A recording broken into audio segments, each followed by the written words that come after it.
the consent agenda.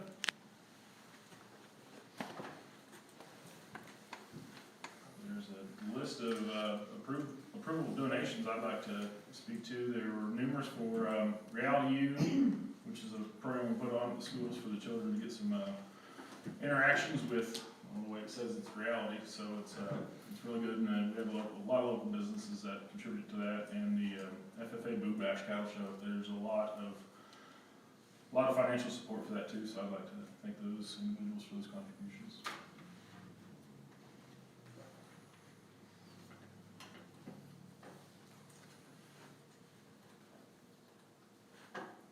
We have a motion for consent agenda.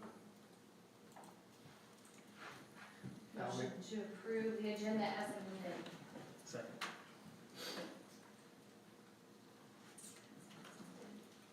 As presented? Yes. You said as amended. Oh, as amended, sorry, as presented. Yes. Okay. So the motion Thank second you. to approve consent agenda as presented. We can all vote on our computers. Everyone's here. Sorry. Yeah, second.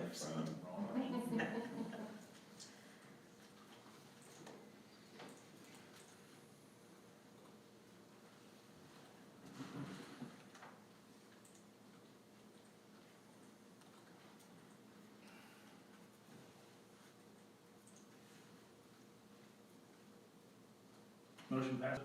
Your comments?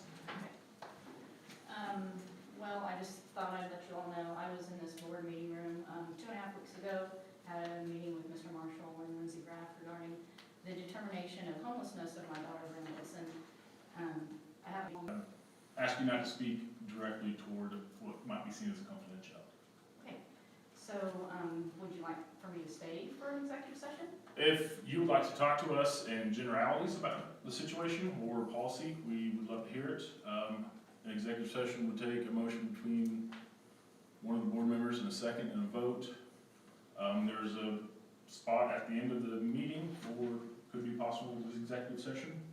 If you want to stay and listen, and we can talk and make that decision, or you can continue.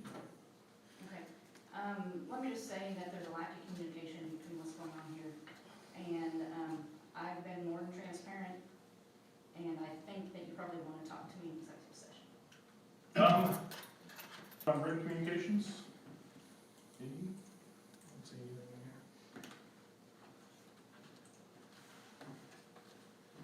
here. Move on to BES October report.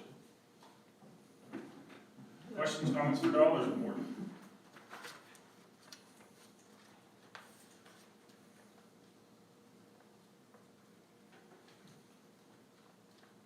I love the dictionaries. The kids were, it was, I mean, like, it was so exciting for I them. feel like I don't kids think I've forget ever been down there when they got them, but they were like, It's good to put a dictionary in their hand. Yeah. I live by the red squiggly line underneath the Right. top. So it's good. It's not in your report, but I'm just curious how the Wildcat Way is going. I think it's going really well. Definitely, like, I mean, there is a big change, I feel like, at the start of the year. Maybe it's like the hype's down a little bit. We did have the Wildcat suit, and we did ask to purchase our own, so that, like, because when he makes pop-in visits, it's especially exciting for the younger kids. But I think the staff, especially at the start of the year, I mean, they're still doing it, like, we're still putting expectations, but number one, it's so easy. Like, I even had Paris say, like, it's so easy for me to redirect a kid because I can just look at them and say, like, is that the Wildcat Way? So we really have that, just that, I think it's actually helped those staff be able to redirect a little bit better than, like, with our visuals. If they're in the hallway and kids are kind of messing around, they can refer to those posters.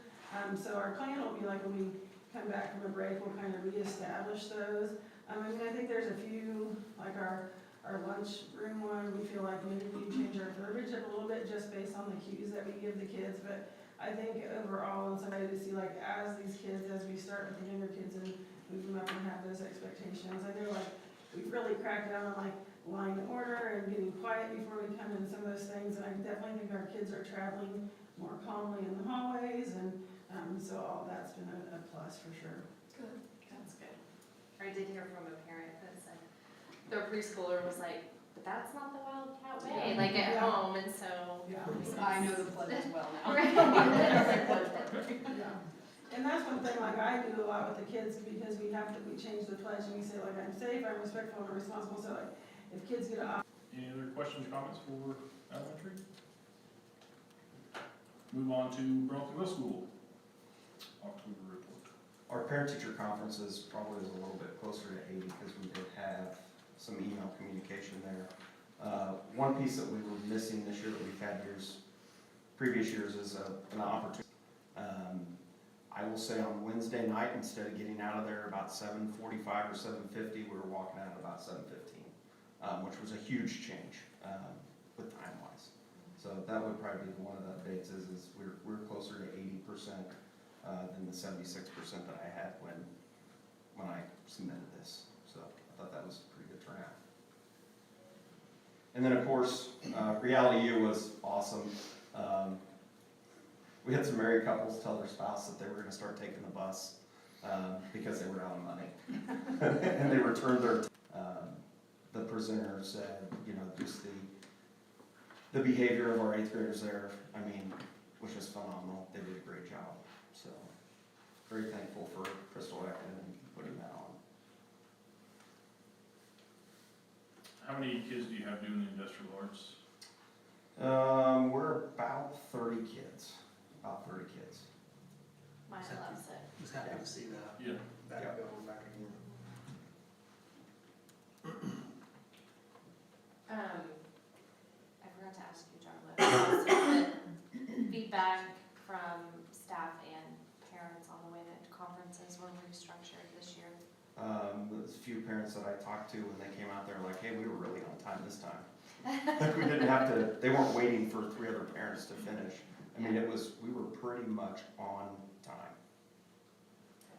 It was probably the biggest change for my building. I was gonna put that stuff in my next report, but I'm happy to talk about it. So like, our conferences have typically been at the end of October, and then Friday, they had a little bit more time, you know, in between and some work time in there, which I think was good. I know, I actually sent out an email and just asked for some informal feedback. Mr. Marshall had asked for that as well. You know, several liked it. I think a lot of teachers, that was positive. I know some teachers said it still made like, you know, some people said, well, we're used to having the Friday off at the end of the week, so it was a long weekend. You know, we didn't have that day off right there. I mean, to me, that wasn't that big of a deal, but I mean, that was one of the comments they said. But I think it was good. We still had really, really strong participation, so I think families liked it.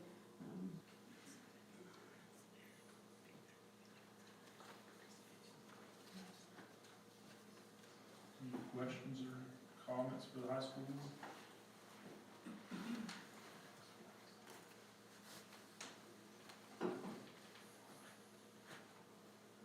I like the student-led conferences myself. Having 2 kids up there, it's nice to see how they see their successes, bounce off what I see of their successes. So, it's good. Miller's interpretation's a little different than mine. With that is the positives. There's very few parents that have ever said, you know, well, we talk about all this at home. So a parent always gets something out of it, which is nice.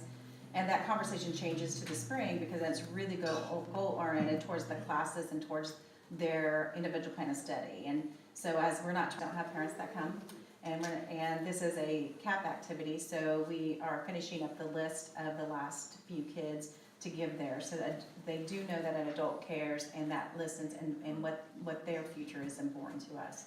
So we're finishing those up. One thing I guess I'll add, because I could report next time, but Crystal is going to take our sophomores on October 25th to Hutchinson to the Career Expo, and I used to work for ESDAC, and we did that, and it's the largest career fair in Kansas, and they do it at the Hutch Fairgrounds. And so they have everything from the military helicopters out there to all the big excavation to you name it, and they have all the simulators for all that kind of stuff, and then they have the colleges there as well. So the sophomores, they're going to really be overwhelmed, but gives a lot of conversation to come back. So we're pretty excited that we have the opportunity through these 4 years to give them some of that exposure. So as they turn around in the spring and go, man, I really saw something I want to investigate, and see what classes they can take for that. So, we're moving and grouping. Yeah, very good.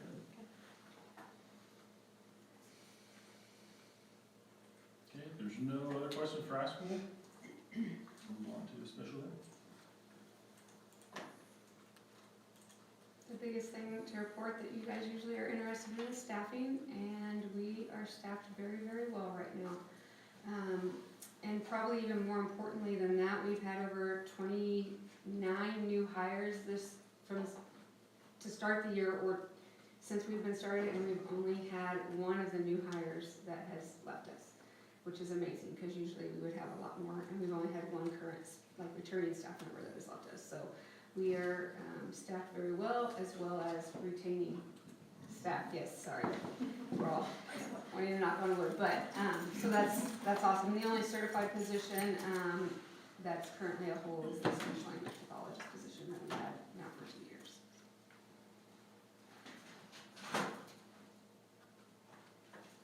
That's good news, very fast.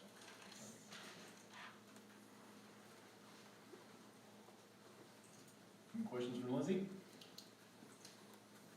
Move on to Craig's educational technology report.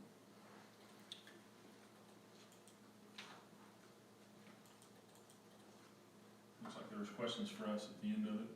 Were there some Yeah. opinions there? As mentioned in here, the results of a kind of a survey that Mr. Marshall and Ms. Hess have shared with me were that a lot of school districts are actually providing address so that board members can keep their personal lives separate from their board work.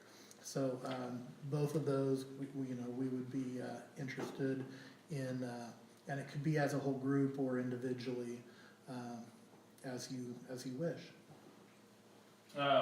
So my experience is I don't need another laptop, but I do find it kind of cumbersome if someone doesn't want to reach out by email. They've got to go on site, and then there's a couple steps, and it comes to me without my personal email being given. And some do use their own personal, so there's not a definite one-way fits here, it's up to you guys. And doesn't necessarily have to be an answer now, as Craig indicated. It could be a discussion for you, just for us to bring back in November, or make a decision now, that's up to you. What's everybody think? I don't need another laptop. Yeah. I can see the benefit of the different email address, because sometimes stuff gets. Right, and I think originally when I first received an email, it actually went to my junk folder first, just because it came through looking suspiciously. So Separately, you would just see those messages. yeah, I think we can definitely talk to the other two board members and make a decision November timeframe. Sure. Go forward there.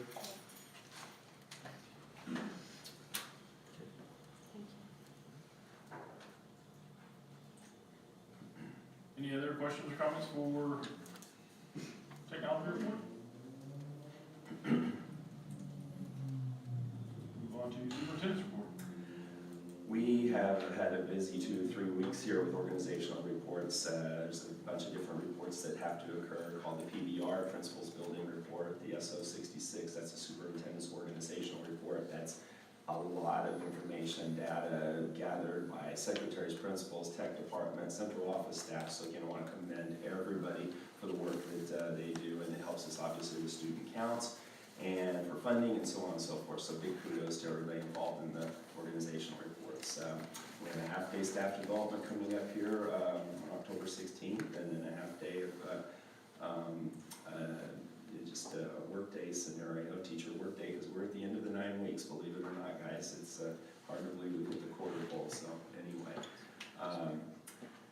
There's a whole list of some information here, and I kind of want to refer back to the strategic plan work that we've done. And this sets right square in front of me on my desk every report. We talked a little bit about that tonight at the Ministerial Alliance. Doesn't matter what meaningful relationships where they occur. It can be with a custodian, a teacher, a building principal. It can be with a Ministerial Alliance representative. It can be, you name it.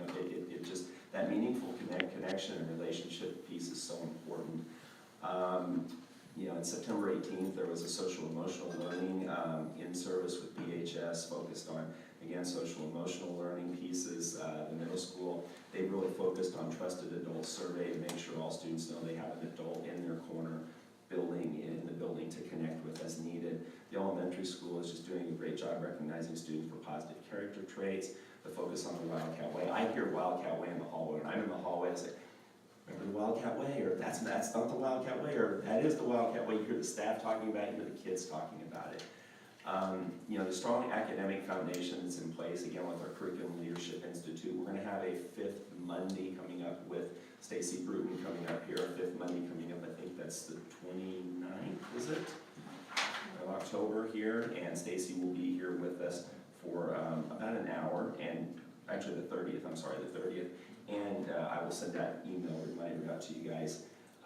That piece is so important. Curriculum alignment is so important. It's so important for us to make sure that we're getting kids going from one grade level, one building to the next, and things are in place. And Stacy will be here to talk about the work she does with us here.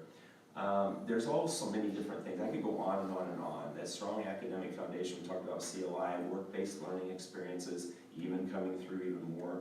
Our work, you know, with you know, having a business teacher, having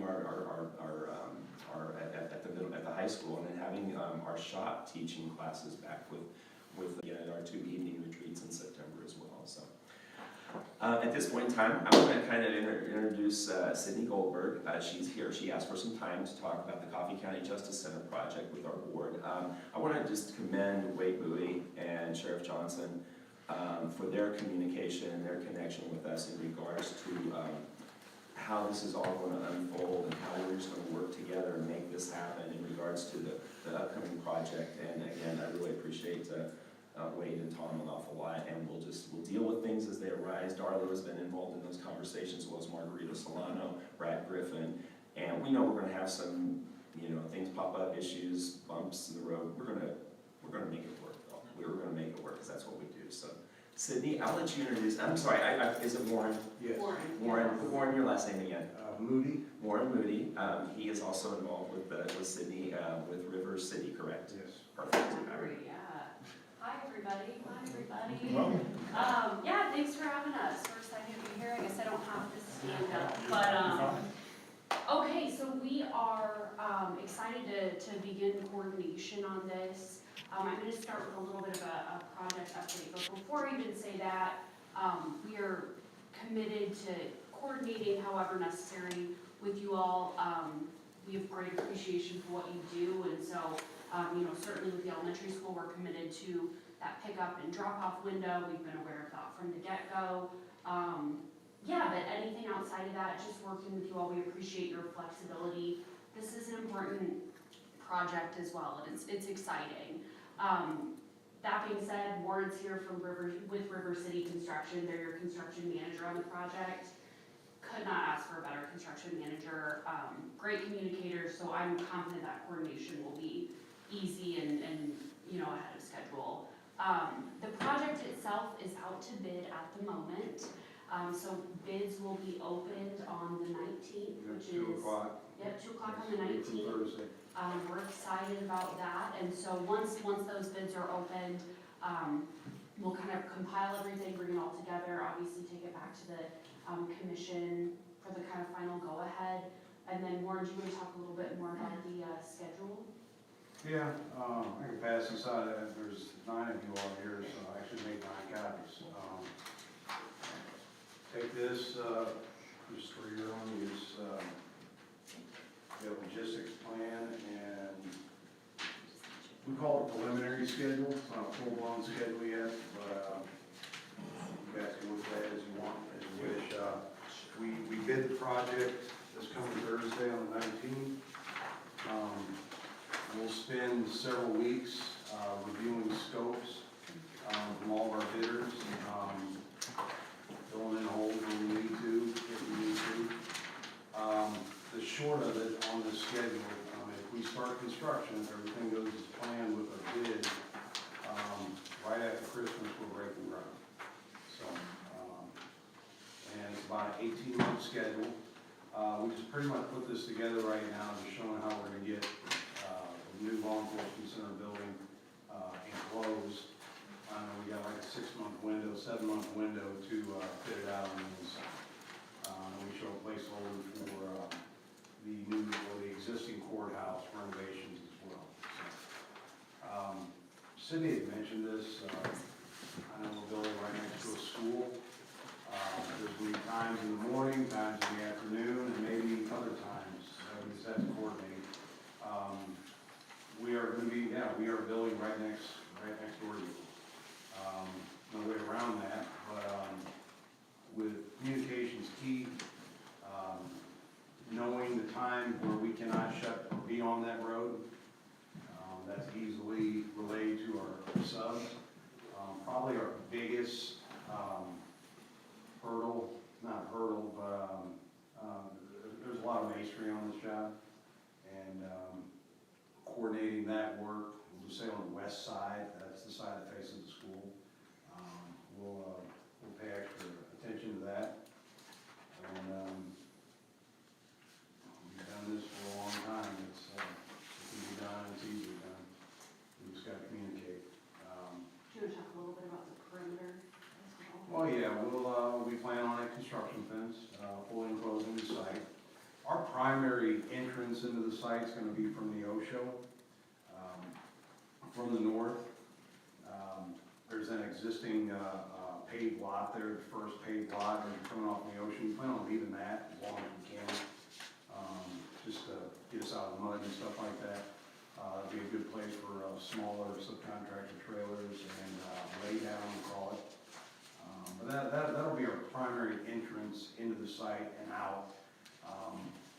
They'll fully, closing the job with construction fence, at least 2 main gates, a man gate or 2.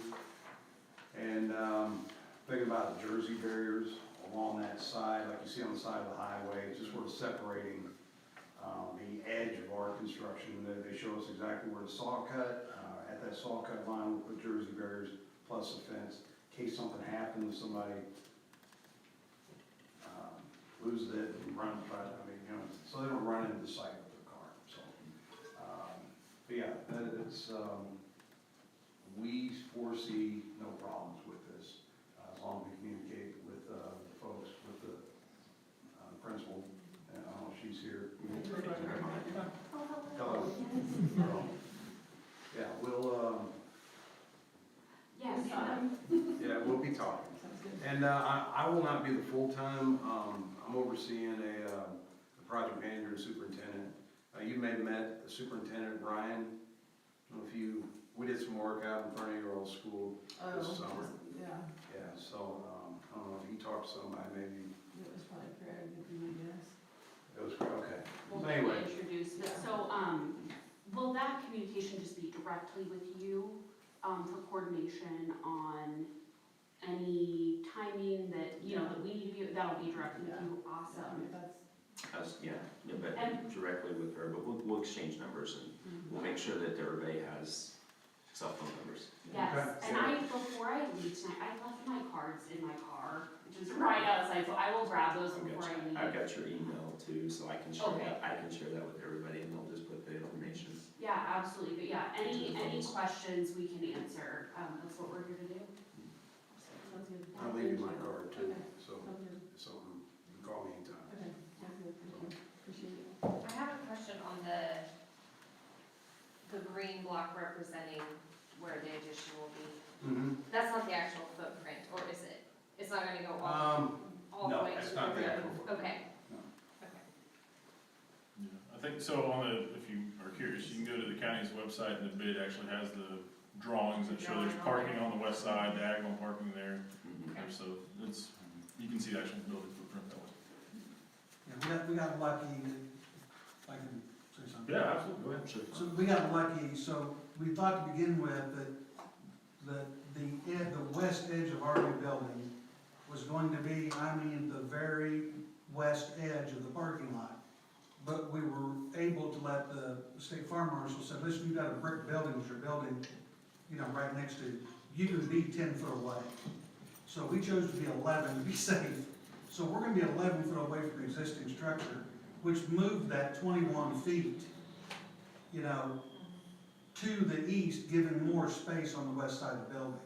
So we're not gonna be at the very edge, you know, trying to get cars pulled in when it's built and have problems with you. We hope to have some parking, enough area to have some parking for the sheriff's office on the west side of the building. So there's gonna, it helped us out to move that 21 feet, closer to the east. And again, we've spoken to Darla and Craig and everybody. Believe me, once this gets pretty well started, you're gonna know where Ryan is at all times. He's gonna be either in that construction building or on the site. And if you can't find him, unfortunately, I have a phone that people call me 24 hours a day, but, you know, Craig and I have touched base long before this over issues. And again, Darla has got my stuff too. You can always either call me or walk over, bang on the door, and we can sit down over a cup of coffee and discuss whatever issues might be coming up. We have a great relationship already with River City, and all I've done is the parking lot. They are a great group to work with, no matter what we come up with, they've sat down with us and talked about. And I think that this board and the patrons and the kids will be beneficial having them work for us here. So if there's an issue, please reach out to one of us, and we can touch base with River City or Wade, whoever it may be. I'm available all the time. I'm just curious, during construction, will you all just continue normal operations in your current space? Yes, ma'am. Other than parking, obviously. Right, We'll other be than gone, parking, yeah. yes, Yeah, yes. yes, Okay, ma'am. so you guys will still be there, okay. Yeah, we have to have a new facility built for when, you know, take our inmates Right. out and place them somewhere Okay. and have additional space. So, and we're at the mercy of River City to get the new project done so we can move out, so. Believe me, I've told Warren and others, if I gotta get my guys out, put them some overalls on and give them a pick, if we're gonna start this project, I want that concrete gone out of the parking lot, so.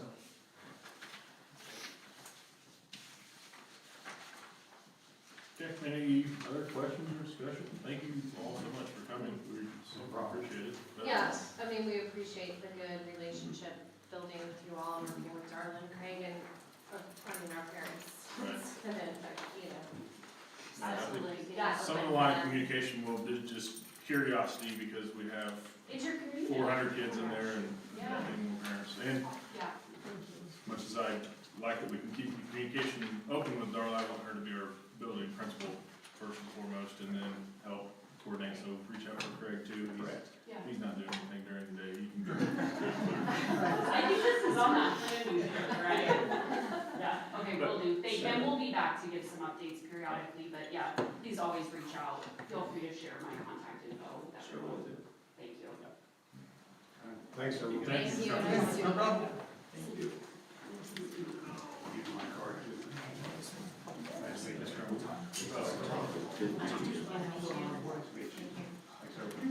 You do the house Honestly, business cards are fine, but yes.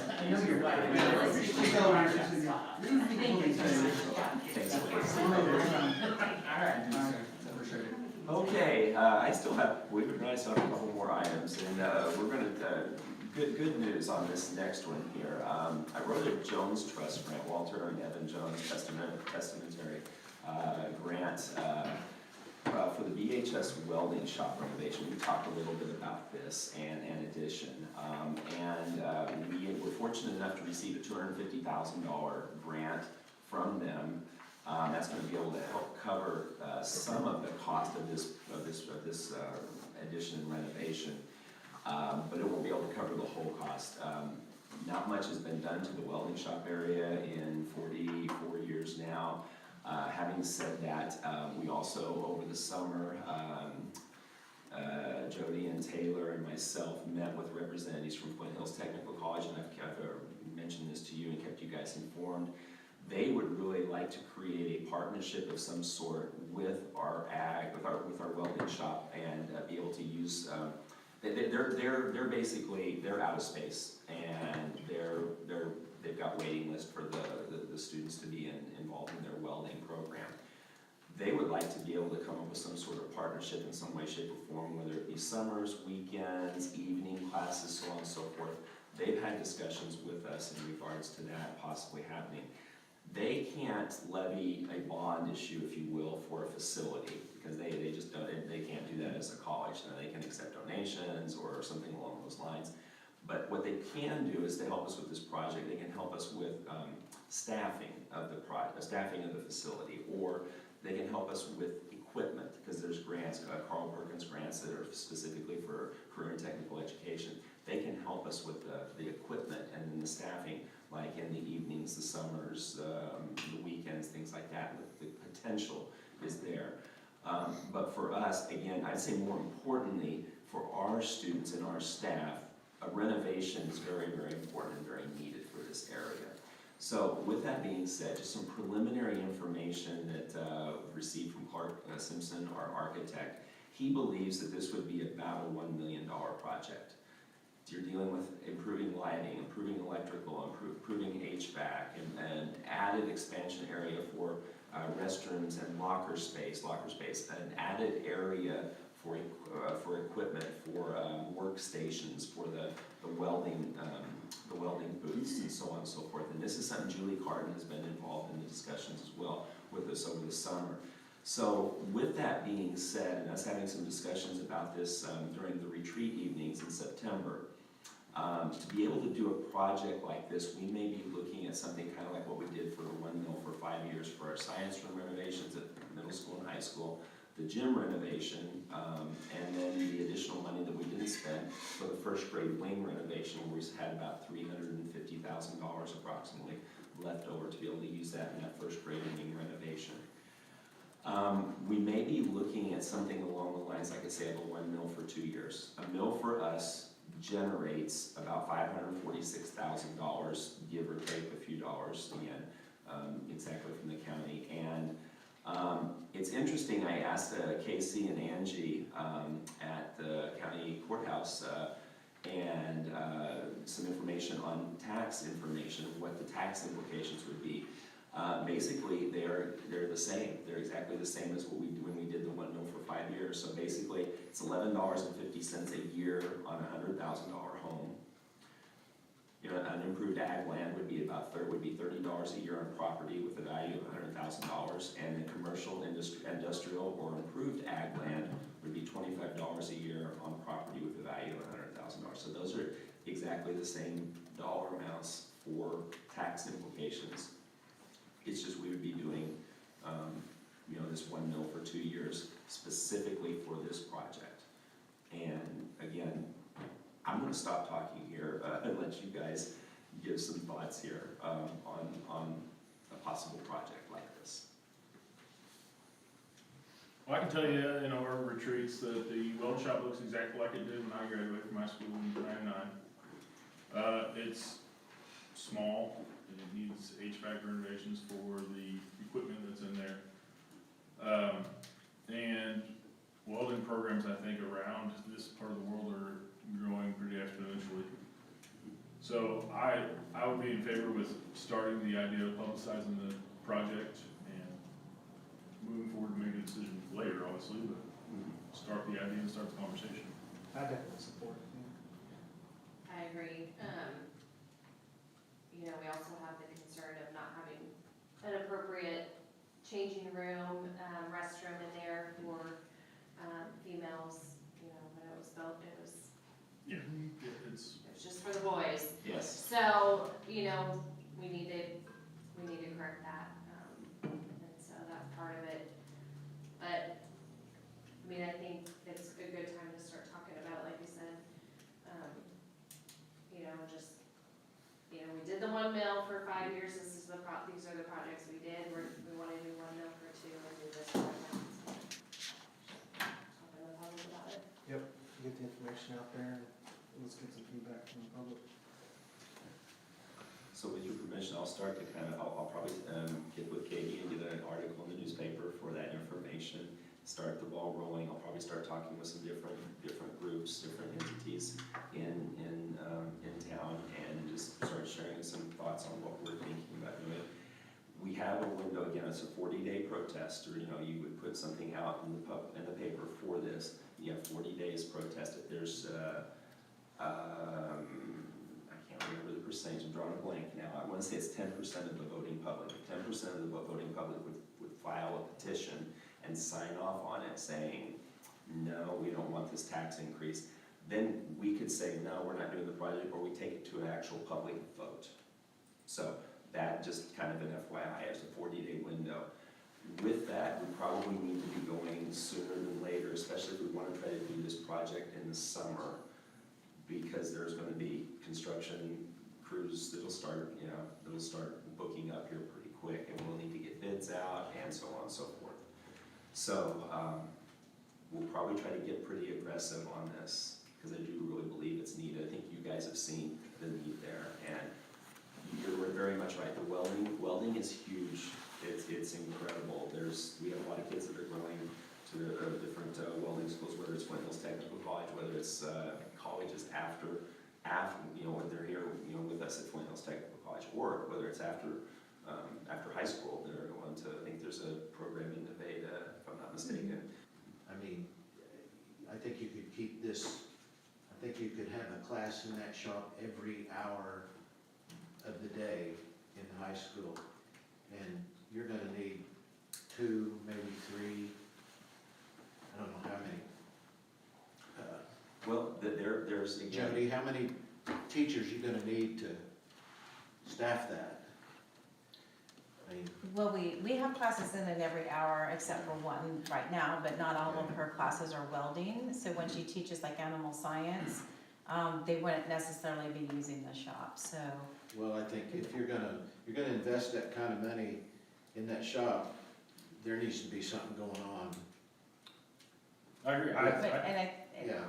I think that's I the think you can do conversation it. with Flint. I think it can be done, I'd hate for you to see all that get done and then have it draw cobwebs because you don't have somebody to teach. It's not gonna draw cobwebs. We have an excellent teacher. Okay. Julie does a wonderful job. She's over, Well, she's too much. You need more help. I think that'd be a great opportunity to partnership with Flint Hills Tech then, to get those Maybe they could instructors bring in. some teachers in. If they can bring staff, that'd be awesome, whether it's during day, weekends, nights. A lot of our, postgraduate kids that are within the district, maybe they would do night classes there with Flint Hills Tech, so that'd be even better if it was used both. I really wanna see it utilized hard, because I think it would be a good thing. I agree. And then the last item, I'm sorry, anything else? No, it's, no, I haven't. Okay, so I will start with some aggressive information out and start to share that information with the public. At board retreat, we talked a little bit about the new open enrollment policy for all schools in the state of Kansas. Again, we talked about this, and we're putting together that proposal. We're going to have discussions again with our administrator team. We'll have something kind of I'm going to say a pretty good framework, basic proposal framework for you at November board meeting to look at and discuss. Again, there's a hearing that has to occur before January 1. There's some other things that are involved with that new law that create some challenges, but we'll make sure we meet those head on and take care of those. So that's coming in November. And with that, I will stop. Questions? Anybody? Anything?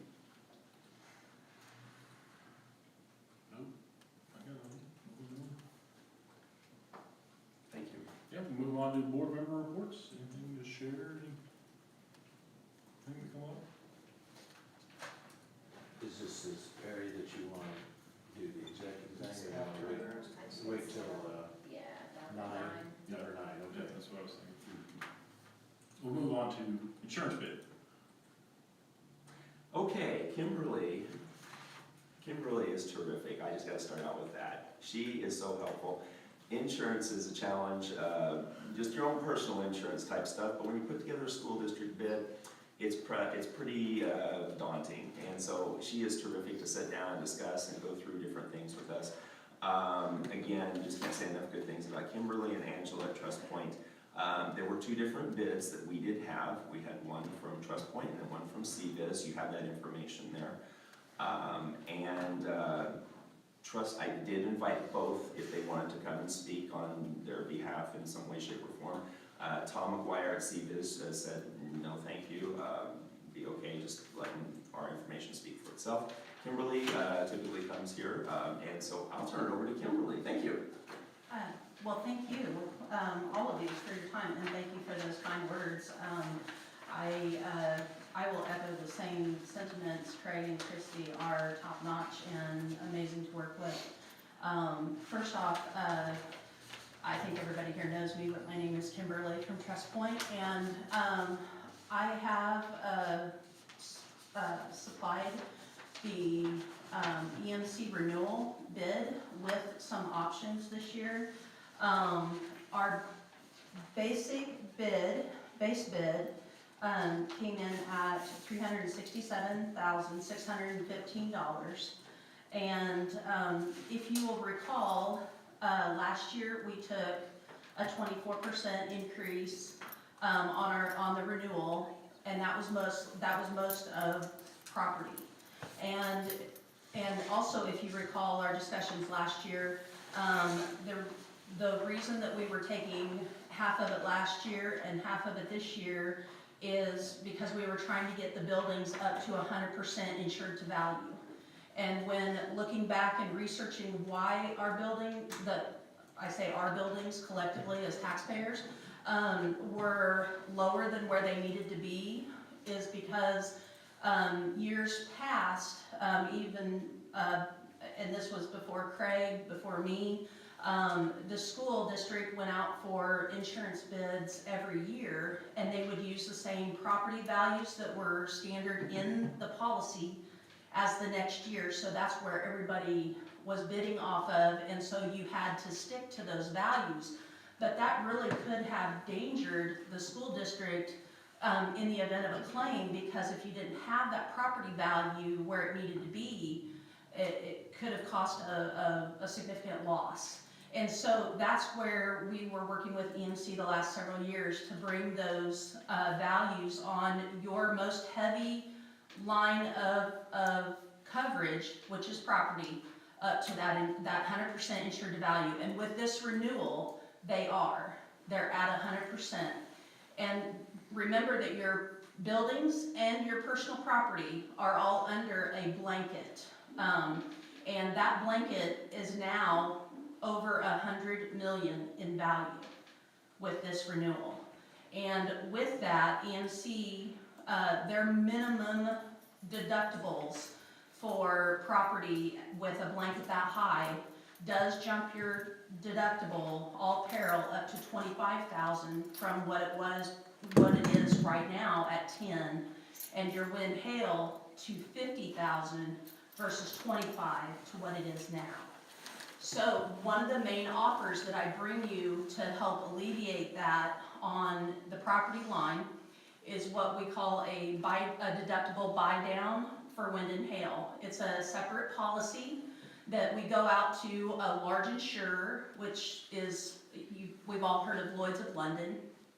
And essentially, I offer you, the school district, for an additional $2,100 policy, that if we had a major wind hail incident, we would file a claim, just the same as we would with EMC, but for that additional $2,100 and a little, $2,188, I believe is what it is off the top of my head.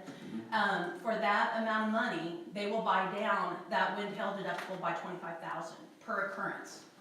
So if you have multiple ones, that's a cheap price to, let's say you have 2 claims, that's $50,000 in one policy term.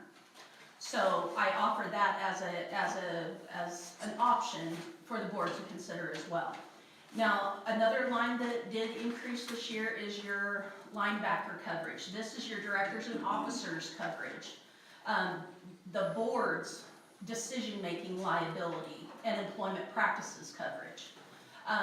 And the reason, that took a 15% increase again this year, and the biggest reason for that is because we are seeing in our industry more and more the liability claims, whether they're fruitile or not, that they are being directed towards public entities.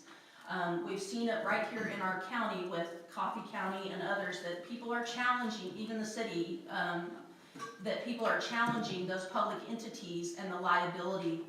There's still the tort law, the Kansas Claims Tort Law, that is in place. However, it keeps getting eroded a little bit and a little bit more.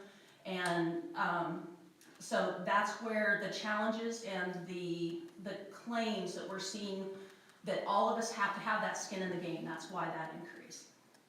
I also proposed an option for work comp. My base bid does include work comp with EMC, your current carrier, and I will let Craig expand a little bit on their experience. I believe it's been a great experience. However, I did want to offer that option, but you did see a $17,000 increase on the work comp, and that is because you've had shock losses the last couple of years, and your claims have been up. And so your mod is your mod factor, which is your experience rating of your claims. That's what we like to keep at a 1 or below, because 1 is even. If you're below, that's a credit. So if you take that mod factor at 1.56, that's a debit. So that's where your claim, you're essentially paying for those shock losses in your premium. So those are the highlights. I'm not going to say that they're friendly.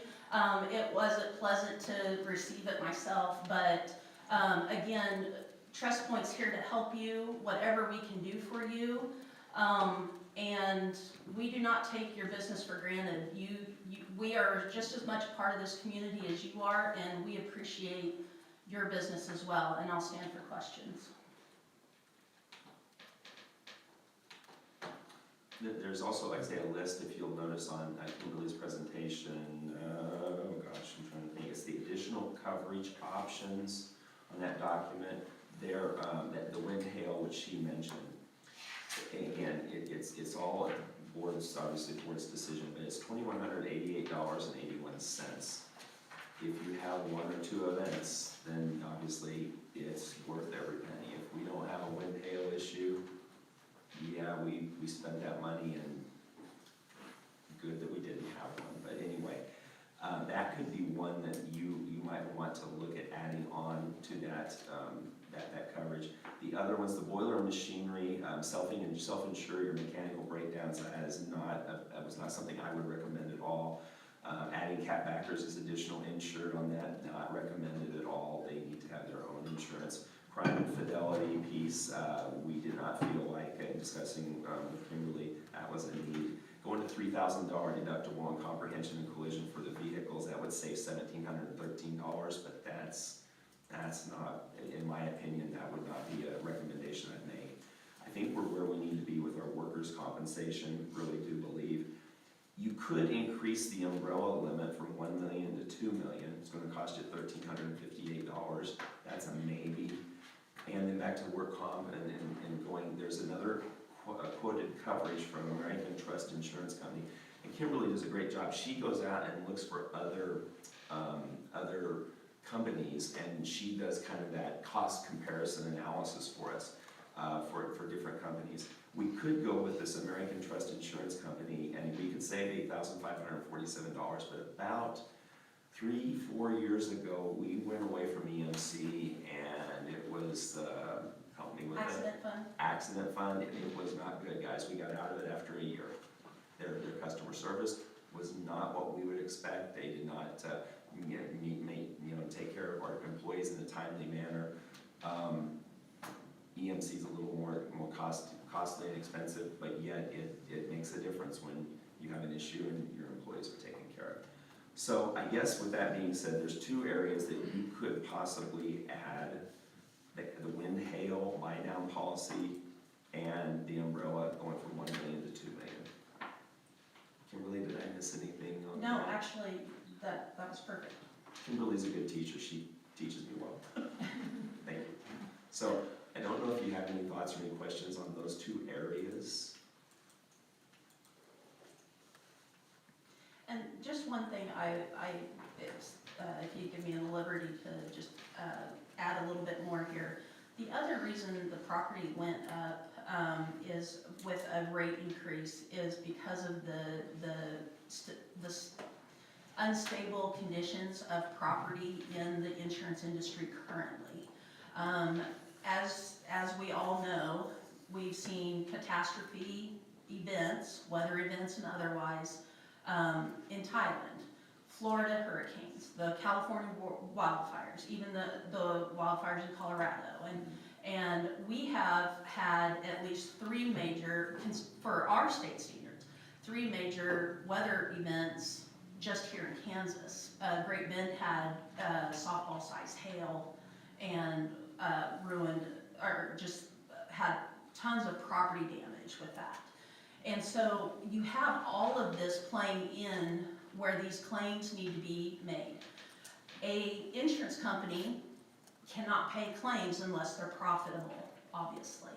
And so insurance companies do have insurance themselves. It's called reinsurance. And so their reinsurance companies are the ones that have been, over the last 5 to 10 years, been taking the blunt of all these catastrophe claims worldwide. So when you say that everybody shares a piece of the pie, it really does, because it drives the building costs. It drives the availability of those building supplies, and that drives price. It's all about supply and demand. And with those reinsurance companies, they have pushed back to the carriers that they have, like EMC for instance, to make sure that they have their properties insured to value adequately, and that so that their percentage of profit margin is adequate for what they're writing. So then they get a better reinsurance rate.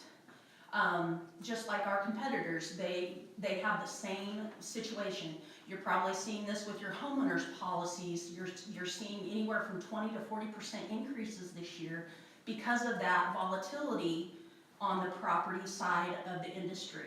So the school's not immune to that either. So I appreciate just giving you a little heads up that that's also a piece in that property value as well. But we do our best to try and negotiate those terms with your carrier. Any other questions or comments or thoughts? Wind and hail, that would be like roof events, right? Replace the roof on wind and hail. Yes. Those are costly. Yes, they are. Yes, truly, wind and hail is gonna, they can tank a roof really substantially. Currently, right now, your policy, and it is for this renewal, your roofs are all on replacement cost. Now, EMC does have a carrier-wide policy, if you will, that any roofs that are 15 years and older immediately revert to actual cash value.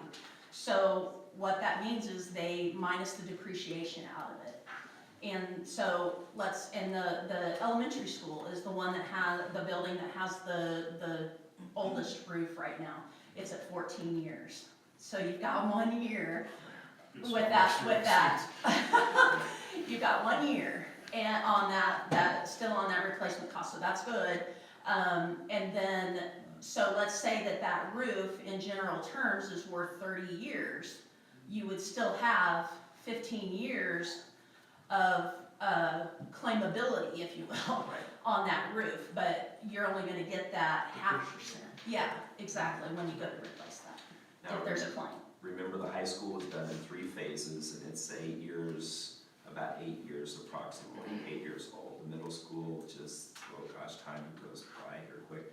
2 years ago, I think it was concluded. So it's, again, those are in really good shape. The elementary school, again, the future, we're trying to sort through, what to do there, and just making sure, obviously, that we take care of that roof as time goes on, whether it's a complete replacement or sections. We did have a couple of leaks pop up with our heavy rain. They were patched and repaired. Heavy rain that occurred sometime. There was a heavy rain back in August or September. There was one because we had an issue. The repairs were made, and they were about $3,000, if I remember. Don't quote me on that. About $3,000 to do the repairs. So the roof's still in good shape. It's kind of, think in terms of a car. When your brand new car you buy and its 5-year warranty is up, you don't go sell your car. You still drive your car for years to come unless unless your life changes. So same thing with the roof. If a roof warranty goes off, yeah, you're just monitoring it. You're checking, you're taking care of it as needed. So I guess the only thing, again, that I would look to maybe do would be that wind hail piece. It may be worth it for an extra $2,188.81. If we don't use it, great. If we do use it, it's definitely, we're way money ahead. And usually, you know, I'm not trying to be salesy, but with the area that we live in, wind hail is the most prominent claim we see.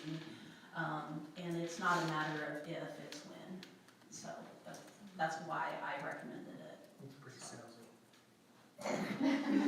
I'm sorry. Didn't mean to be, but. He said Pretty salesy. I'm sorry. I'm sorry. I try not to be, I really don't. The address on location 6 just needs updated, but I'm assuming that personal property amount would remain the same.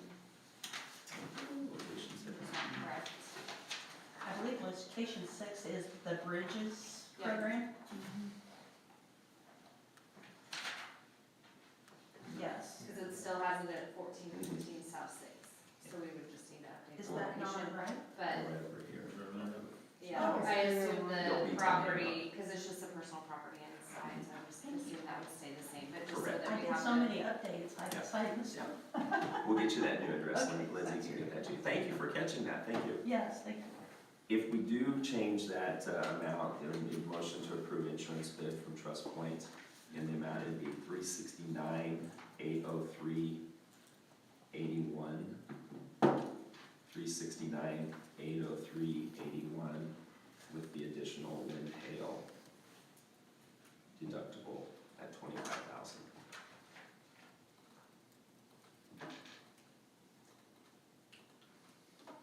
Does that remain a single event thing if It's it's? per occurrence deductible. So if we have, God forbid, we have, please knock on wood, if we have a cyclone come through, and several buildings are just damaged, that's a one One event, deductible. that's what I was Yes, asking. If per the high school and occurrence. elementary were hit with the Yes. same hailstorm, Per occurrence, it would be just one deductible. Okay,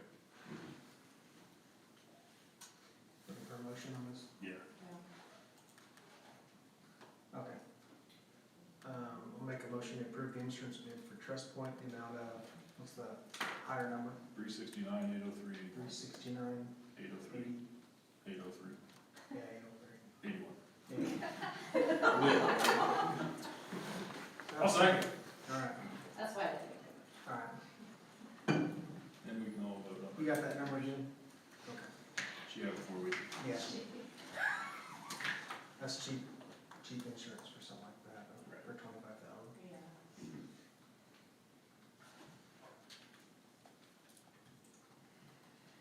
And it's still cheaper than the other bid. Yes, and again, yes.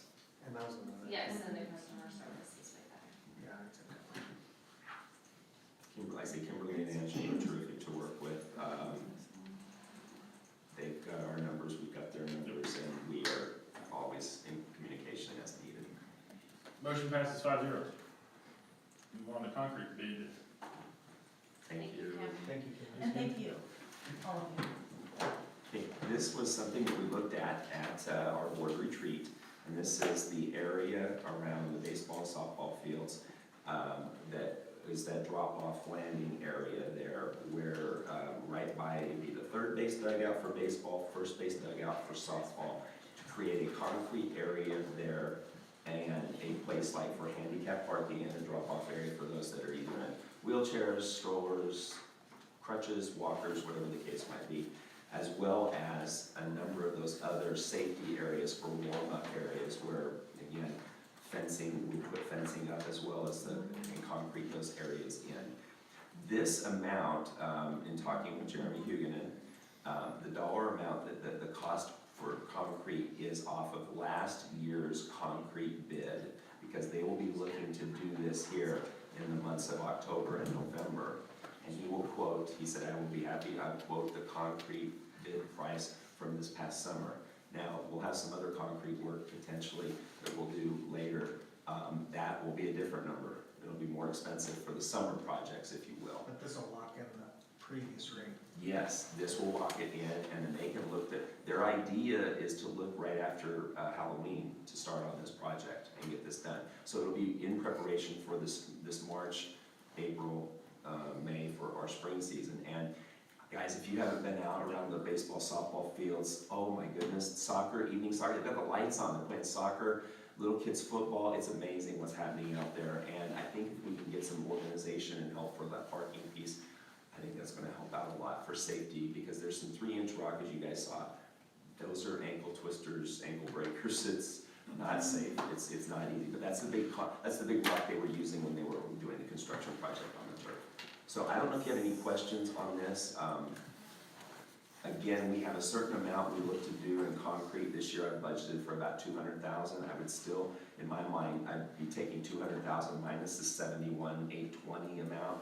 So we'd be looking to do somewhere around 128, 180 or less this year in concrete, just to keep our parking lots, our sidewalks as safe as possible. So I would like to, again, keep that number where we are in our budget, in our 7-year capital outlay plan. Questions on this? And this covers all that in the middle, the road, and then from the west side of the softball field to the fence, that entire area, or just? That's gonna be the gravel piece. That's gonna be the next one, the gravel parking lot bed. Okay. So no, to This answer your is just question, that middle that's that drop-off area. concrete piece. Yes, that's that drop-off area, as well as the fencing that we're gonna put up in and around the baseball, softball warm-up areas. Sorry, I have Kind of tying in, I'm sorry, go ahead. I have a question for both pits, I guess. Then the rock that's currently there, what are they doing with that? They're gonna repurpose that for a base layer, but Okay. and use it. It's So just. they're gonna take it up, dig down it, or put it back down? You got it. Okay. I didn't want it to just, yeah. To go ahead just a little bit to the gravel parking lot bed, that gravel parking lot's, they call it clean rock. It's gonna be much smaller, it's gonna have more compaction to it versus a bumpy, uneven surface, I guess, as best as you can with gravel and rock. So yes, it's a much more compacted, it's a much safer. Right, and that's from the fence, The or fence. Road area. the road to the Yes. fence. To the Gotcha, softball okay, area. yeah, So- sorry, I had both of them. Good question. So think in terms of that little service road is there when you drive in. That'll be to the south, behind the softball field is where that's the next part for the gravel parking lot bed. To the south. To the south of that little service road, Gotcha. behind the softball outfield. Okay. Okay. So, this'll, and Taylor can maybe speak on this with baseball and softball. We have warm-up areas where little kids sometimes wander in and around batting cages. Kids are taking swings, pitchers are warming up. We're gonna have that gated and fenced off and enclosed, so there's not parents in warm-up areas, little kids in warm-up areas. I don't know if you wanna comment on anything. Oh, no, I think you covered it. It's just, especially because little kids aren't paying attention, and there's some softball pitcher warming up, and they're just running around. And so fencing that in, I think, is pretty Yep. vital. I was on work, that happened, more frequently. Yeah, that was our daughter. Yeah, I remember that. With the bat. Yeah. Yeah. And Kimberly likes that too, because we're doing better for insurance, so. Side note, So let's put the fence up. we're doing better, Kimberly, we're trying to be safe. You Anyway. guys are rock stars. Any other questions on that?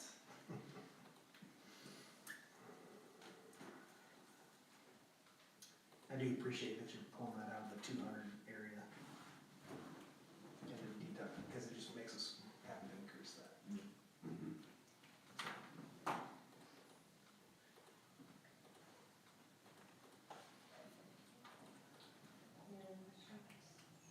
I'll move to approve the concrete bid from Boston Construction Inc. in the amount of $71,820.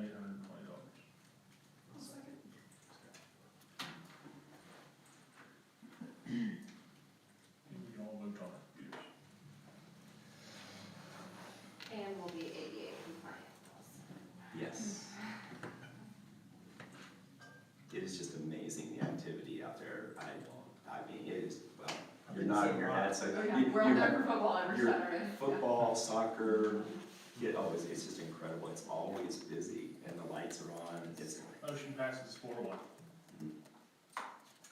We already talked about the start of the gravel parking lot, didn't we? right, this one's a little bit more expensive than, like I said, than what, I was hoping for. But a lot of it, and I did speak with Jed Kilo, from Kilo Construction, and we talked about the specifics again. There's a couple of different options. We could lower the base. There's 3 different base, and you have this information here. There's 3 different levels, if you will. There's a large rock, then there's an AB3 rock, and then what they call a clean rock, and that's kind of the layers.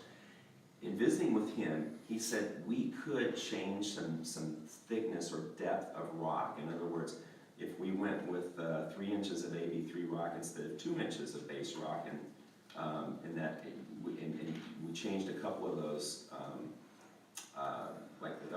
we went from 4 inches to 3 inches of the AB3 rock and 3 inches to 2 inches of the base rock.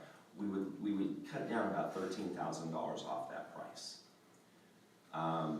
He said it still is going to give you a really, really, really good parking area there, no matter which way you go.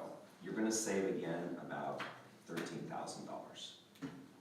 He also did indicate too. He said, we've got a large area there, and he said, I've got a certain amount for rock. If we end up not needing that much rock, then we will come back with a credit. He said, I will show you what I have budgeted, and then I'll show you what we actually purchased. So having said that, we could do, like I say, an amount not to exceed. Again, there's some different options. You could reduce the cost of that project by $13,000 if you go from the 4 inches to the 3 inches of 83, and 3 inches to 2 inches of base. Anyway, I'll stop talking and listen to some thoughts. So I looked at the map there, so we would still maintain essentially a east-west road on the north end, and then parking would be between the fence and the north-south road. Yes. Okay. Is there, there's a pretty big dip there, I assume they do grading and stuff to make sure that they would just go throw gravel down all of this there? Correct. They're gonna make sure it's graded, if you will. Drains properly, Yes. yeah, 'cause And there's 2 drains that they will raise. There's 2 drains that are quite a bit lower. They're gonna raise those up and put them where they need to be.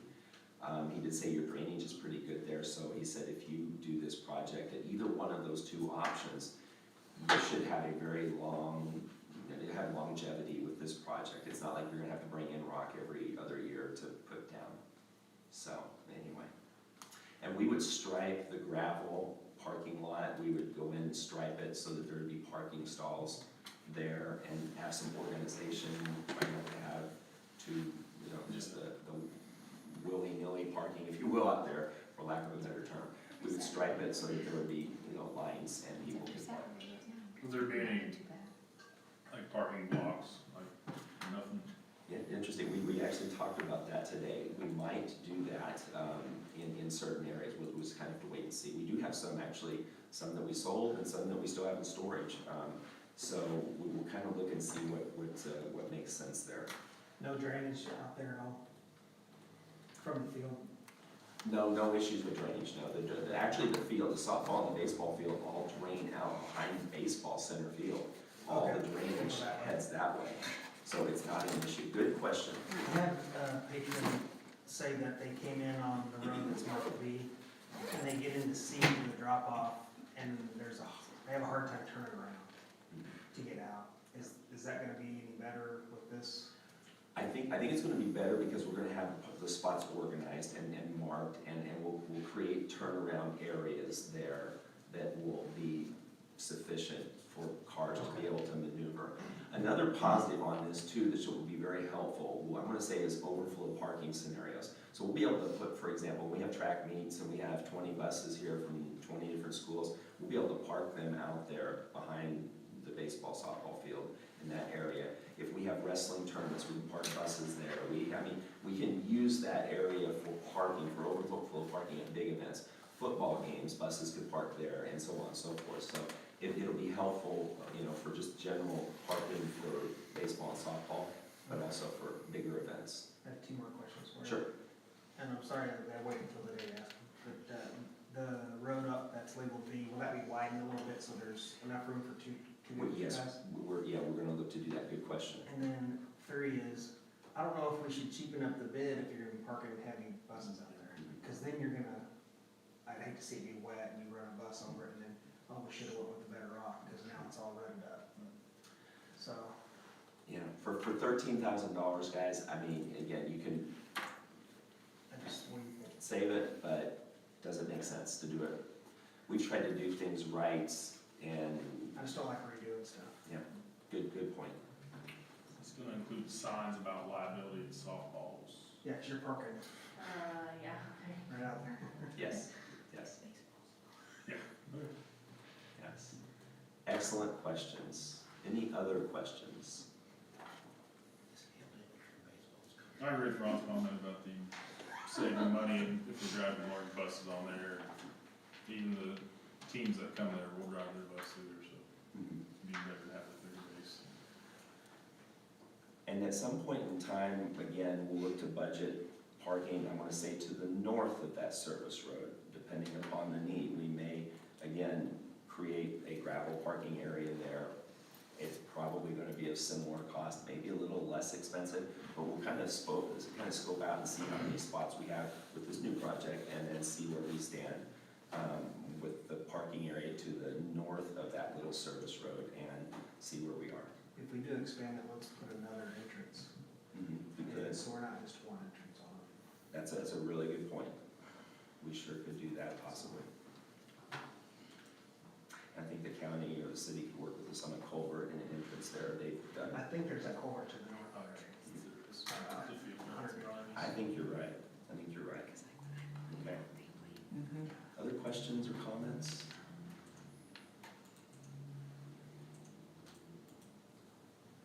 I'll move to approve the gravel parking lot bid from Kilo Construction Inc. in the amount of $154,719.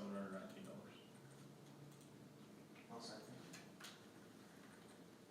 Any further discussion? We can all vote on our computers.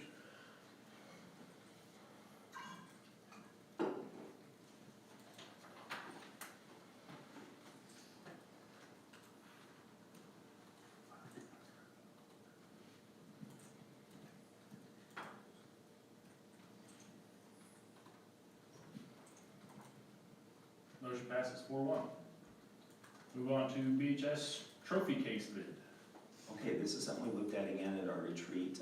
This would be the 3 sections of lockers, again, right up against the common wall, the commons area, and the gym.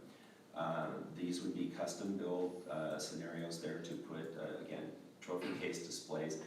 I think Taylor and Jody, maybe probably more Taylor, can maybe speak. We have a lot of trophies that are just jammed-packed on top of each other, no rhyme nor reason, and maybe you've got a lot in storage, if I'm not mistaken. Yeah, we do. I tried to clear them out this year because we had trophies stacked on top of each other so deep. It was hard to see what was even in there. And so reorganized a lot of them over the summer to kind of highlight the regional championships, state championships, things that have happened recently. And so they're all in trophy cases that are off to the, if you're facing the gym, they'd be on the back left side. Which is fine. No one really sees them though. For the most part, if you're in line for concessions, you might like glance over to your left and see them. And so I think and then we just have tons that I have in a storage room now. They're just stacked up because I was just kind of waiting to see what we were going to do. So we have a lot of trophies. Advantage of this is it would kind of become a centerpiece of the entire room. Everybody would see them all the time. I imagine we'd have, some backlighting and things in there to make it look really nice and highlight. You'd start with whatever kind of a central area right in the middle with like state championships and things like that, and then areas for each sport or recent championships for regionals and Pioneer League and different things like that. And so I think it could be a good centerpiece to the Commons. It's obviously had quite a facelift in the last year with the new floors and the new door covers and things like that. So Will like band and FFA Mhm. and all that, that'll all go down there, Yes. the central, not just Whereas those are athletics. just, and whereas those trophies now, like the band ones and things, are seen by probably even less people, because Right. they're tucked in the corner by the band FFA entrance. ones are in And the FFA one is down in the FFA hall. We would want all of that, Yes. like, in the front and center for everybody to see. Expense there is with the safety glass, it's very pricey, it's around $20,000 in safety glass alone. And then you got shelving, safety glass doors, you got locks there, the wood, it's expensive as well, and it's custom built because you're building for those areas where those lockers are currently not being used. Really, it's a bad design in my opinion. Lockers on the cafeteria, like we talked about on that side, and all your academic classes are on the other side of the building. Kids aren't going back and forth. They're gonna keep it in their book bag, their backpack, whatever. And so if we were ever to need lockers again, in my mind, lockers would go in the hallways down on the east end of the building. And you'd put them in the hallways there if we ever did need lockers again. So, anyway. Back in the day, it was pretty convenient, because you just carry your morning books, switch out at lunch. So that's how most of my classes worked. But everybody carries. Was that back in the 1900s? That's nice. It was 1900. I was the same way, I'd say. I did the Nobody exact carries same books thing. anymore. Would this be a project that our shop class could do? I do not believe that they could So, take on something like this In because Lebo, I think the shop class did the trophy case for, that would be neat if they could do that. it Maybe would, they could do it with some assistance. it would be if they could do it, but this is pretty extensive and, you guys, you got a lot of safety glass involved there that just, I wanna make sure it's, like I say, it's done well and it's done the right way. So, that's a pretty overwhelming project, in my opinion.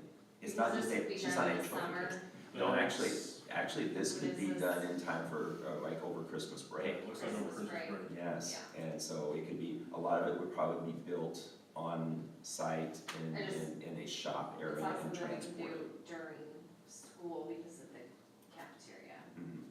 And this is that area between the doors of the basketball room? Yes. Yes. The basketball gym? Mhm. There's 3 sections, that will be created a lot of space. Anyway. Other questions? So it would cover everything on that west wall then, Correct. not just in between the two doors? Right, all the way to the end, all the way to both hallways. Okay. How long has the bid been out? For 2 weeks. And we only received 1 bid. And that's been pretty typical from any type of project like this. For previous projects, I've called Kitchen Trends, I've called, trying to remember who else I've talked to, and they just haven't put in a bid. So.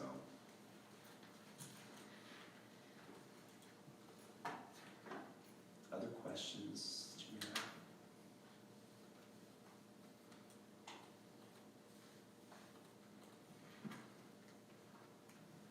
I know, it is expensive. It's not a quote-unquote absolute have to do must thing. This is not like the parking lot areas.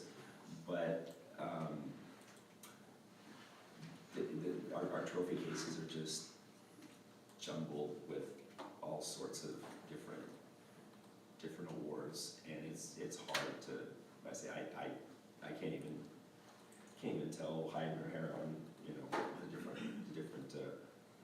different things that we have there. So it will create a lot more space for our alumni too. Alumni can come back and see past teams, past recognitions, past awards. I think maybe Mr. Wilson might be gonna give Mr. Raymond Anderson a connection on that to maybe work on this project. He's very detailed and meticulous, and maybe could be able to help. That would have in chronological order. Oh, yeah. Absolutely. Alphabetical left to right. So I think I'm not letting the cat out of the bag on that one, but anyway. But again, like I say, it's, I'm gonna say it's a significant amount of money, but, recognition of history and alumni, I think, is important. As long as it's super durable, I just think about all those kids running around there during basketball games and stuff, and that's just a really big piece. Yeah, that safety Different. glass, the safety glass. As long as is it's safety huge. glass and it's very Yes. durable, I think Good it'll be point. fine. Good point. Other questions?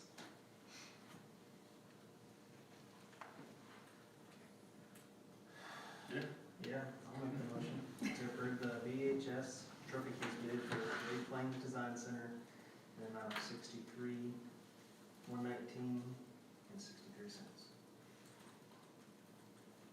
I'll second. Any further discussion? The cabinet bid, trophy case bid? What are Peters?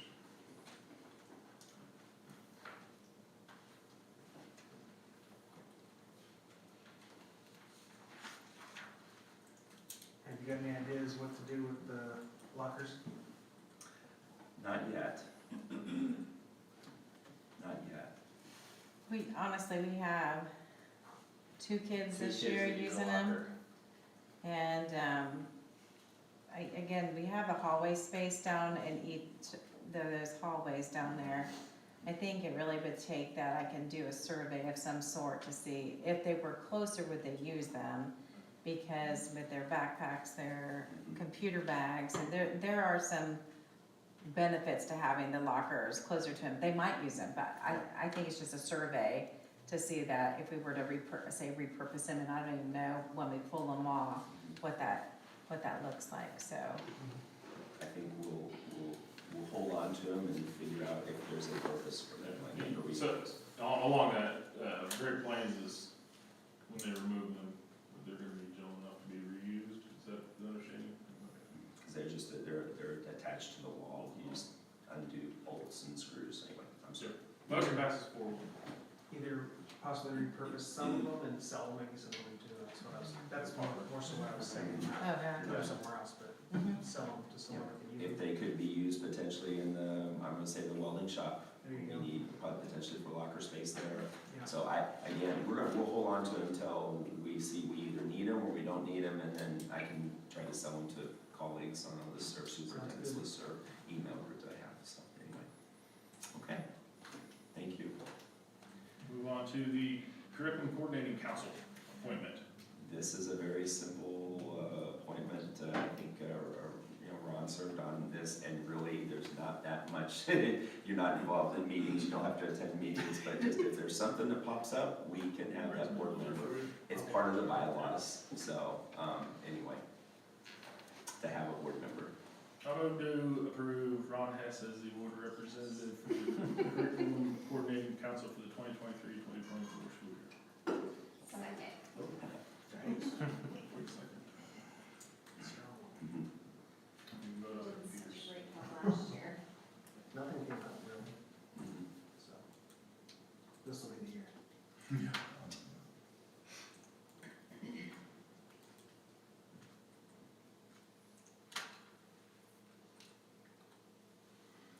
Motion passes 5-0. Move on to turf rental agreement. Taylor Wilson did a lot of work on this, created this turf rental agreement that we will have. I'm sure there will be people that will want to utilize our facilities when rain starts to hit and they have makeup games or so on and so forth. So you have some information there. Basically, in regards to the rental, it can be by the hour or by the game.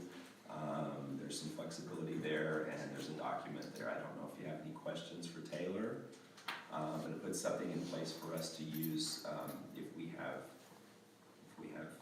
people that inquire about using our facilities. I think our daughter went and played, they paid $400, but I think that's a good price, is $300. For our area. And there's lots of rainouts that get pushed into the turf field. So, I think it's a good idea. Yeah, I think it's in line with some of what I've seen too. And I like that our personnel are already built into it. And it's funded, that's funded through the cost of the rental. I like that. So, And of course, we can put this document in place if we need to adjust it in a year. We can make this is a good starting point, to have some things in place in regards to when we get requests.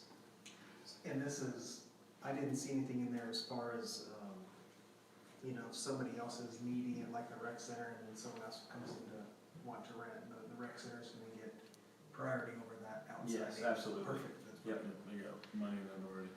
Yeah, Yep. exactly. Yeah, rec center gets full, us, rec center equal priority over And then everybody else. nothing's booked from the outside. Correct. Yep. I like that, okay.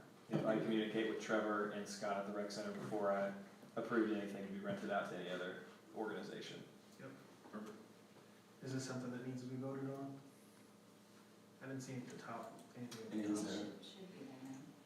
Oh, it is maybe now? Motion to approve the turf rental agreement as presented is the motion. Oh, it's like, let me pull it back up, I refreshed.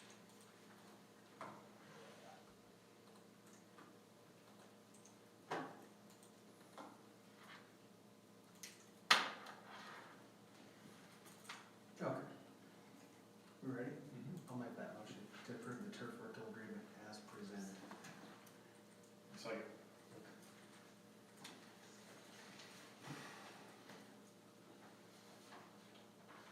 Oh, it was at the bottom. I was looking at the top one. sure.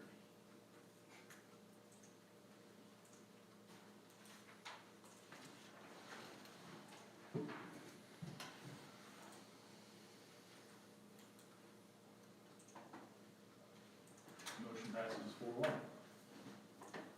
We'll move on to KSB policy updates. Okay, I'm gonna try to go through these, you've had these, ahead of time, I'm trying to go through them as quick as possible, but also I don't, want to, slow me down, please slow me down, if you have any questions. Closing of the school buildings, that information, again, that's just a review and becoming, compliant with the state statute, which we talked about, in regards to, you know, if we were to look to, you know, close a building, or if we were to sell a building, which we talked about, we'd have to offer it to the state. That's some information later on here, but there's a whole list of things there. This is just falling in line with that policy. Questions on AG? Okay, now going to GAAF, Emergency Safety Interventions. Again, that's just being compliant with May 25th. Again, Emergency Safety Interventions, that's the acronym ESI.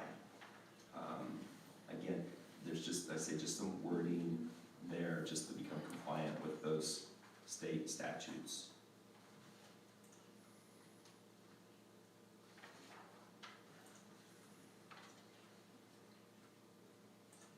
Okay, going on to the GAOA, drug-free workplace. We would look to adopt alternative 1. That's the one that we normally, that we would have if you were to look at our board policies currently right now.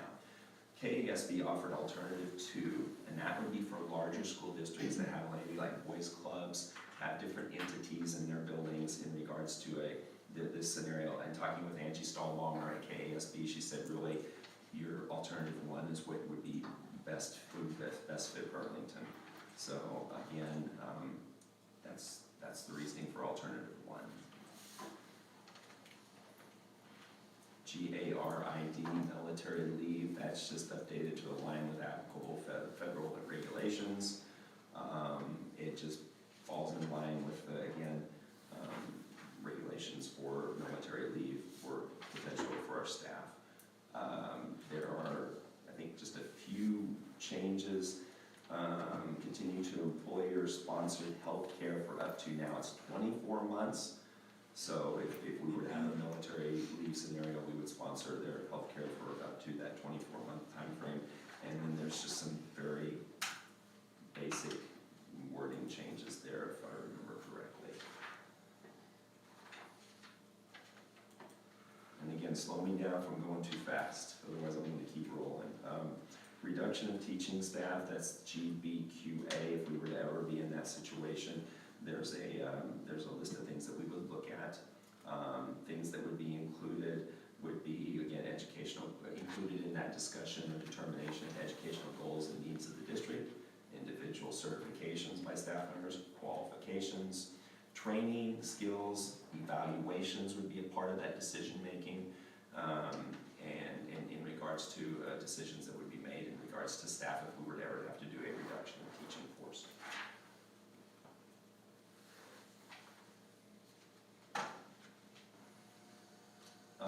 Overnight accommodations piece, that's IFCC. There's some information there that needs to be shared. The state has kind of done a change on this from where the governor did make some, I guess, decisions as far as with gender and so on and so forth. The one area, it does say biological sex means the biological indication of male and female in the context of reproductive potential or capacity. So it goes on here. It's not necessarily what would be in a birth certificate, because again, the governor was originally allowing that to be, the birth certificates to be changed. It's birth at, it's gender at birth. And that's, just need to be aware when we are having overnight accommodations, whether it's at BLA trips, state tournaments, whatever the case might be. This is probably more related, I'm going to say, to high school, and they will be aware of this and what they need to do. Policy will be provided to parents prior to a student's participation in a school district-sponsored activity or travel that requires overnight stays by students. Do we have birth certificates for every kid in school? We should, but there might be a few that we're still short on. We do a lot of chasing of those. Good question. But we're set up to have them. Yes, it's the expectation, but I'm telling you, it is a process, and we don't always get them before we move kids on to the next building either. I mean, especially kids that may come in not in kindergarten, but we knock on the door a lot for those. Good question. Sounds like very challenging to enforce. If someone comes in their junior year, I don't know how I would be expected to enforce it as a board.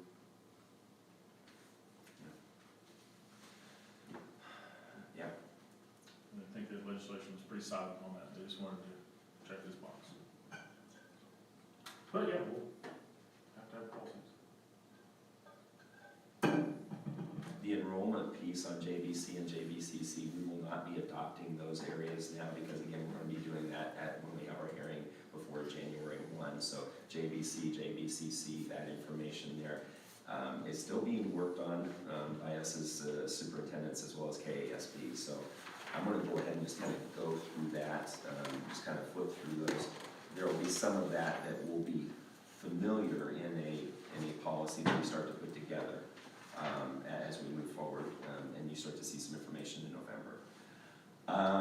The JGFGA, Administration of Emergency Opioid presentation there, again, that falls in line with what we are doing right now. So we administer Narcan if we suspect an overdose. Again, that falls in line with just us making sure that we have training in place for the people that would be involved. Lori Herman does help provide that training. Procurement of the product, there are each building that would know where the Narcan is, and the storage piece, and then there's again that form there that kind of falls along with an incident report that would be filed just if we were to have to administer. Remember, Narcan is something that, again, even if we administer it, and let's say the student wasn't overdosed in some way, shape, or form with opioids, it's still, according to medical research, it will not cause harm to the student.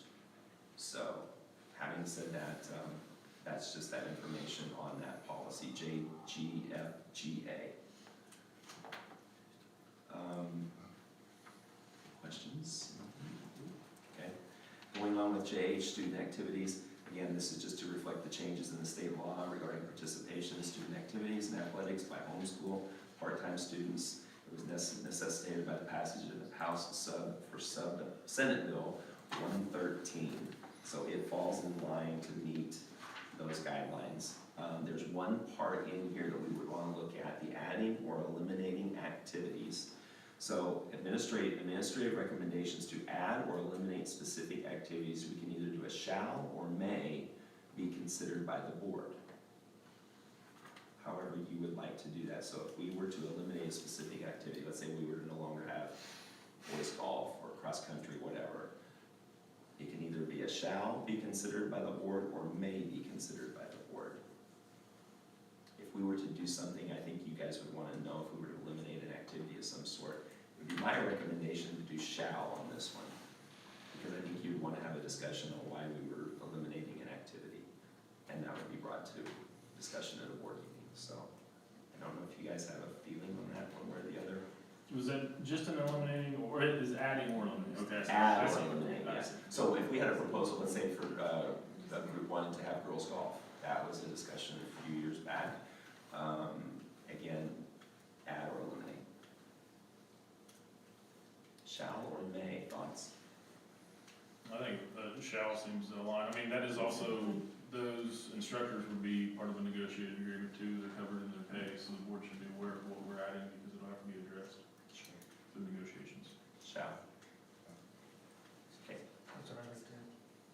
Okay. Disposal of district property, that's again just falling in lines with, new procedure, regarding the sale of a district building, which we talked about. If we were to sell a building, we would have to give the state the first right of first refusal. If we were to sell the property south of the high school, that area right by the rec center, that's just an open field, we could do whatever, however we want to. We could do sealed bid, auction, we could do whatever, on that. But if there's a building on it, it fits in line with that, House for Senate Bill 113. There's a lot that got put in that bill, guys. And at late at night or early in the morning, however you want to look at it. So we'd just be falling in line with that compliance piece.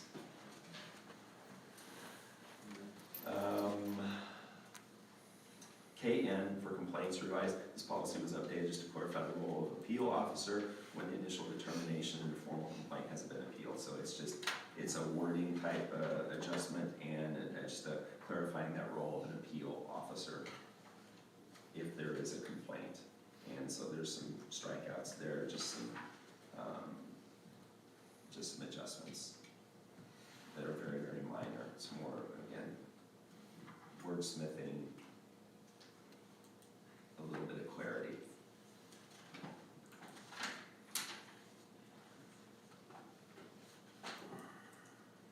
And guys, with that, I think that's it.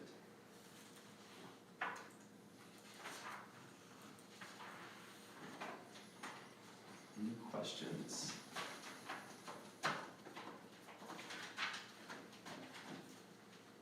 So, just for my clarity,